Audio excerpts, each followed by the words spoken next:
আসসালামু আলাইকুম। প্রিয় দর্শক, সরকার বেশ একটা অর্থনৈতিক সংকটের মধ্যে কিন্তু পড়ে গেছে। আমরা দেখতে পাচ্ছি যে গ্যাস অথবা জ্বালানি এ সমস্ত সংকটের কারণে সারা দেশে এরই মধ্যে একটা খবর পেলাম, আমরা আজকে সিপিটি দেখলাম, তারা বলছে গত 8 মাসে দেশের 95টা কারখানা স্থায়ীভাবে বন্ধ হয়ে গেছে এবং এর কারণে প্রায় 61,881 জন মানুষ বেকার হয়ে গেছে, মানে তারা কাজ হারিয়েছে। এটা একটা সামগ্রিকভাবে অর্থনৈতিক সংকট। এই সংকট সরকার কিভাবে হ্যান্ডেল করবে এটা আমাদের জানা বড় কঠিন, কারণ এই দেশের একটা মানুষও যদি বেকার হয় তার দায়িত্ব কিন্তু আলটিমেটলি সরকারের উপর পড়ে, কারণ সরকার তার জন্য কর্মসংস্থানের ব্যবস্থা করতে পারছে না। এই দায়িত্বটা কিন্তু সরকারকে নিতেই হবে। কিন্তু এর মধ্যে আবার আমরা দেখছি যে সরকার সরকারি কর্মচারীদের বেতন ভাতা বাড়ানোর উদ্যোগ নিয়েছে।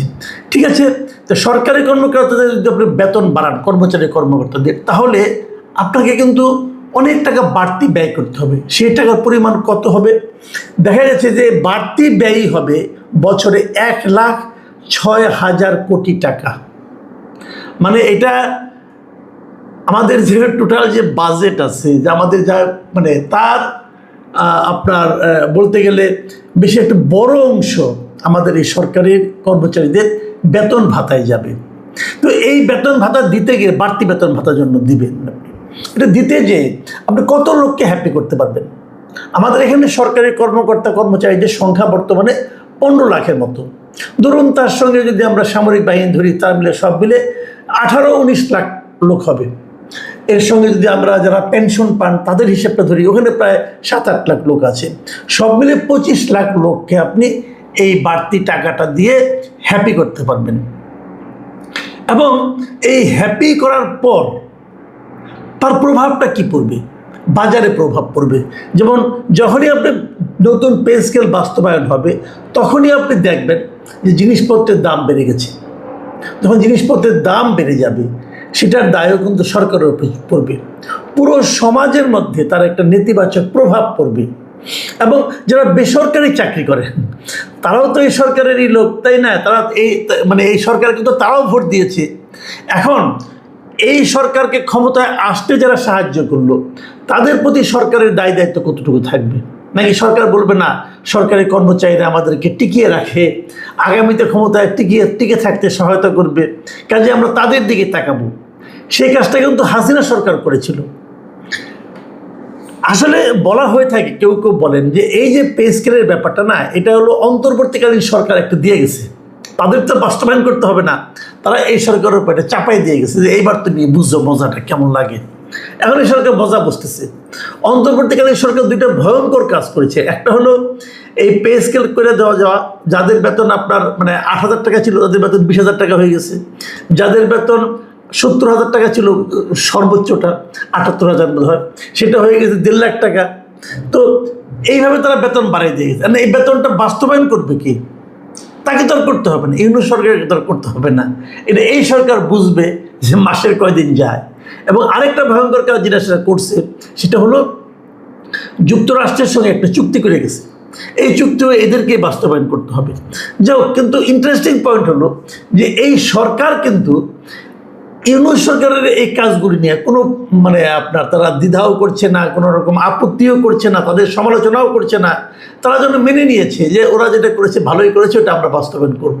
তো এবার করেন, কীভাবে করবেন আপনি? আপনার টাকা কোথায়? রাজস্ব, মানুষের কাছ থেকে আপনি নানাভাবে টাকা আদায় করছেন। অনেকেও তো এমন কথাও বলছে যে মাঝখানে যে বিদ্যুৎ বিলটা বাড়তি আসলো না, এটা কিন্তু সরকার একটা চাতুর্যের সঙ্গে চতুরতা করে মানুষের কাছ থেকে কিছু টাকা আদায় করে নিয়ে গেলো। ভাবুন একবার, আপনি বলছে কি সবার ডাবল হয়েছে, কারো 2,000 3,000। ভাবেন তো, সারা দেশের যত লোক আছে, যত লোক বিদ্যুৎ বিল দেয়, তাদের যদি গড়ে 500 টাকা করে বেশি বিল দেয়, কত টাকা হয়? এবং 500 টাকা করে বাড়তি বিল হয়েছে, এটা প্রায় সবাই বলেছে আমাদেরকে। তো এইভাবে ছলচাতুরি করে কি সরকারি টাকা ইনকাম করা সম্ভব হবে? ভাবুন আপনারা।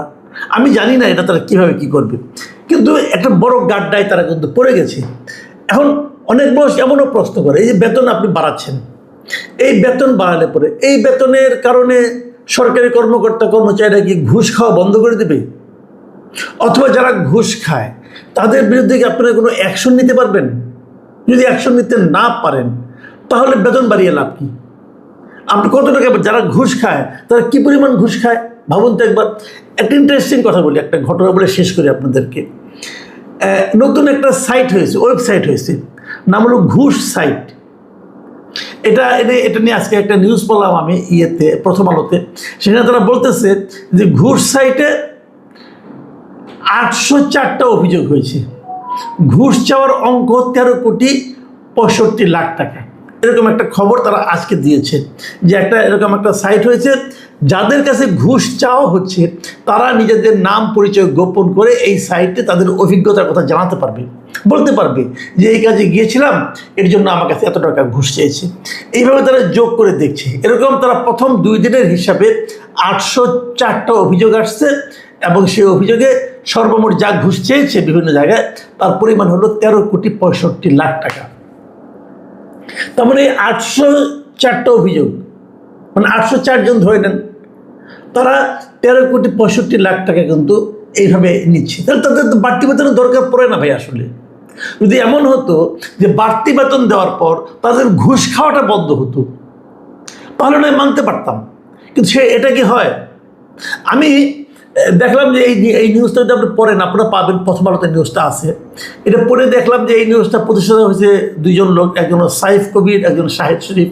তারা বিদেশের একটা ওয়েবসাইট থেকে অনুপ্রাণিত হয়ে তারা ওয়েবসাইটে এই 2 বন্ধু চালু করেছেন এবং সেখানে অনেকে যাচ্ছে। আপনিও যেতে পারেন, www.ঘুষ.site লিখে আপনিও সার্চ দিতে পারেন।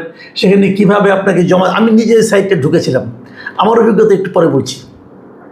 তো ওখানে আপনারা ঢুকতে পারেন, ঢুকে আপনাদের অভিজ্ঞতার কথা বলতে পারেন। এখন অনেকে তো বলতে পারে এখানে আমার নাম আছে, আমি ঘুষ চেয়েছি, এটা সত্য না মিথ্যা, আমার মান সম্মান হানি হয়েছে, এ ধরনের অনেক কথাই আপনারা কিন্তু বলতে পারেন, কিন্তু বলেন। কিন্তু যে অভিযোগ যেগুলো আসছে সেগুলো পরে খতিয়ে দেখা হোক। আমাদের দুদক আছে, তারা দেখুক খতিয়ে কি হয়। তো এগুলি কিন্তু খারাপ না।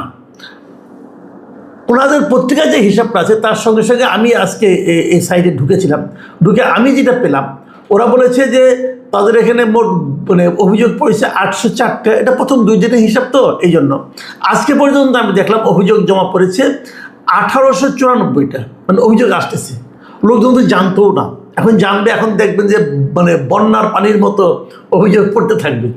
এবং এখানে আমি ওখানে আগে দেখেছিলাম যে 804টা অভিযোগ জমা পড়েছে এবং ঘুষের পরিমাণ হলো 13,65,00,000। আর আমি আজকে দেখলাম অভিযোগ জমা পড়েছে 1894টা এবং তাদের কাছে যে পরিমাণ ঘুষ চাওয়া হয়েছে সেই ঘুষের টাকার পরিমাণ হলো 25,61,00,000 টাকা।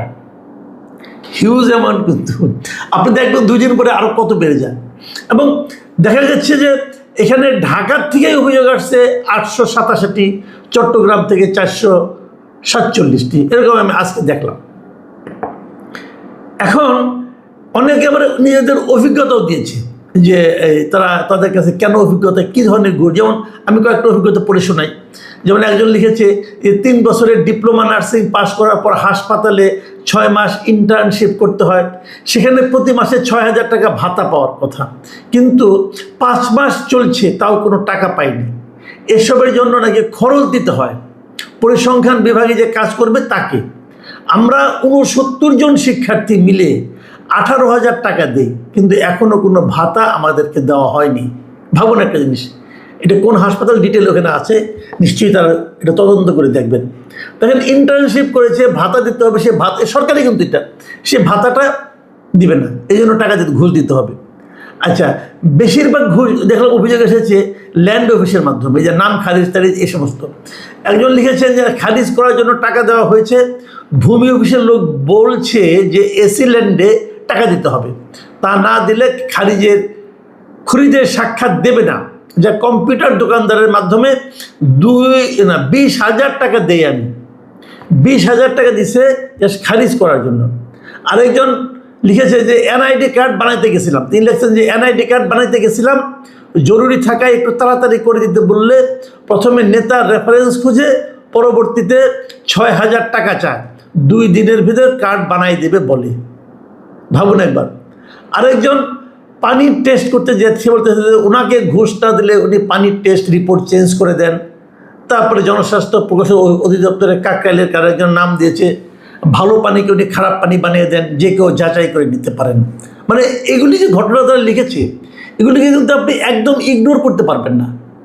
এই দেশে এভাবে ঘুষ নেওয়া হয়। আমি এই ওয়েবসাইটটা করাতে মানে আমার কাছে খুব ইন্টারেস্টিং মনে হয়েছে, আপনারা সবাই দেখবেন।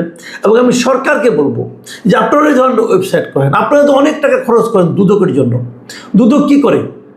দুদকের কিন্তু আমি কোনো কার্যকারিতা দেখি না। আমি তো বারবার আগেও বলেছি যে দুদকটাকে আপনারা পাওয়ারফুল করেন, দুদকটাকে শক্তিশালী করেন, এবং দুদকটা পাওয়ারফুল হলো কিনা, দুদক ঠিকঠাক মতো কাজ করছে কিনা আমরা কীভাবে বুঝবো? বোঝার একমাত্র উপায় হলো আপনি দেখবেন যে সরকারের কোনো লোককে দুদক আটকাতে পারছে কিনা। আনফর্চুনেটলি তারা এটা কখনোই পারে না।